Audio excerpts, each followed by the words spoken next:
Hello everyone, আসসালামু আলাইকুম। Welcome back to my channel. আজকে তৈরি করে দেখাবো রুই মাছ দিয়ে তৈরি ফিশ কাটলেট। স্পেশালি যেসব বাচ্চারা মাছ খেতে পছন্দ করে না তাদেরকে বিকেলে স্ন্যাক্স হিসেবে বা স্কুলের টিফিনেও এই ফিশ কাটলেট দিতে পারেন। এই কাটলেটগুলোকে একবার বানিয়ে ডিপ ফ্রিজে প্রায় 15 দিন থেকে 1 মাস পর্যন্ত সংরক্ষণ করতে পারবেন এবং প্রয়োজন মতো ভেজে নিতে পারেন। আশা করি আমার আজকের ভিডিও আপনাদের কাছে ভালো লাগবে। চলুন তাহলে রেসিপিটি দেখে নেই। ফিশ কাটলেট তৈরি করার জন্য আমি এখানে নিয়ে নিয়েছি রুই মাছ। মাছগুলোকে আমি ভালোভাবে ধুয়ে এভাবে স্লাইস করে কেটে নিয়েছি। এগুলোকে এবার আমি সেদ্ধ করে কাটা বেছে নেব।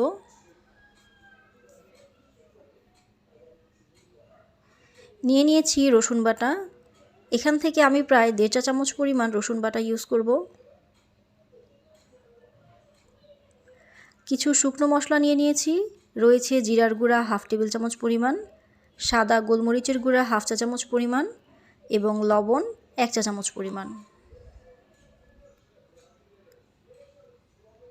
নিয়ে নিয়েছি কর্নফ্লাওয়ার। এখান থেকে আমি 1.5 টেবিল চামচ পরিমাণ কর্নফ্লাওয়ার ইউজ করব। একটি ডিম নিয়ে নিয়েছি। পেঁয়াজের বেরেস্তা নিয়ে নিয়েছি 1/4 কাপ পরিমাণ। সবশেষে লাগবে ব্রেড ক্রাম্ব।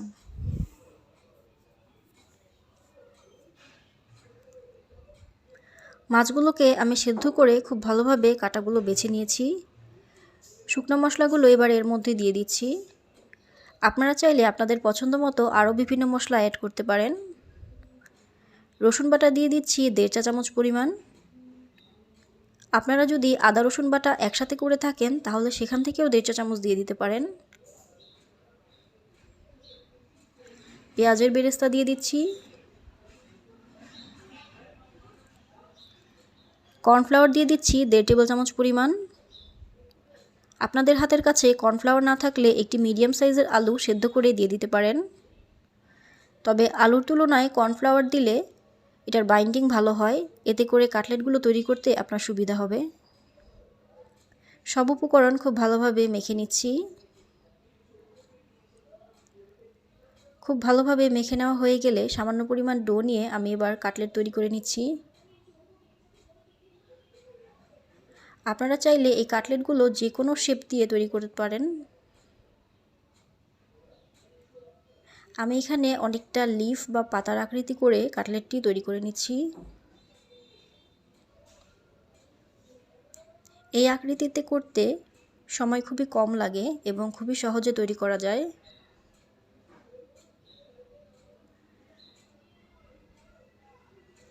এভাবে করে আমি সবগুলো কাটলেট তৈরি করে নিচ্ছি।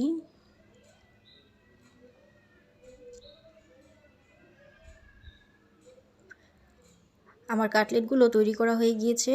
এগুলোকে এবার আমি কোট করে নেব। কাটলেটগুলো কোট করার জন্য আমি একটি ডিমকে খুব ভালোভাবে ফেটে নিয়েছিলাম। ফেটানো ডিমে কাটলেটগুলোকে আমি ডিপ করে নিচ্ছি। ডিমে ডিপ করা হয়ে গেলে এগুলোকে আমি এবার ব্রেড ক্রাম্বে দিয়ে দিব। খুব ভালোভাবে ব্রেড ক্রাম্ব দিয়ে কোট করে নিতে হবে। হাত দিয়ে চেপে চেপে এগুলোকে আমি কোট করে নেব।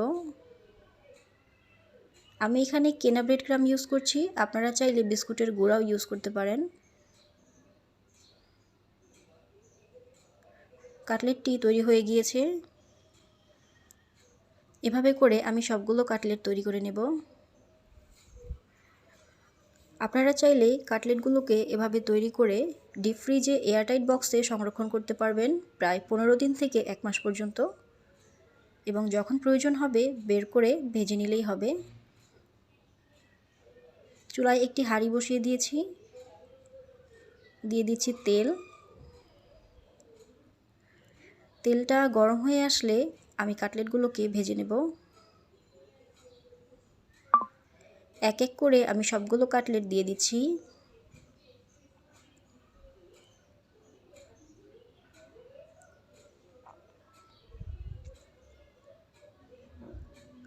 ডিম দিয়ে কোট করার ফলে তেলে দেওয়ার সাথে সাথেই তেলের ওপর এরকম বাবলস চলে এসেছে। তবে এতে কোনো সমস্যা নেই, কিছুক্ষণ পর এই বাবলসগুলো এমনি এমনি চলে যাবে। চুলার আঁচ মিডিয়াম টু হাই রেখে আমি কাটলেটগুলোকে গোল্ডেন ব্রাউন করেই ভেজে নেব।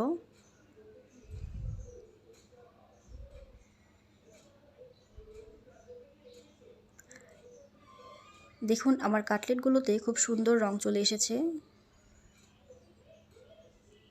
কাটলেটগুলো প্রায় ভাজা হয়ে গিয়েছে। এগুলোকে আমি এবার তুলে নিচ্ছি। আমি খুব অল্প উপকরণ দিয়ে খুব সহজে কিভাবে কাটলেট তৈরি করা যায় সেই রেসিপিটি আজকে শেয়ার করছি। আশা করি আমার আজকের রেসিপি আপনাদের উপকারে আসবে। রেসিপিটি ভালো লাগলে অবশ্যই লাইক দিয়ে চ্যানেলটিকে সাবস্ক্রাইব করে পাশে থাকবেন।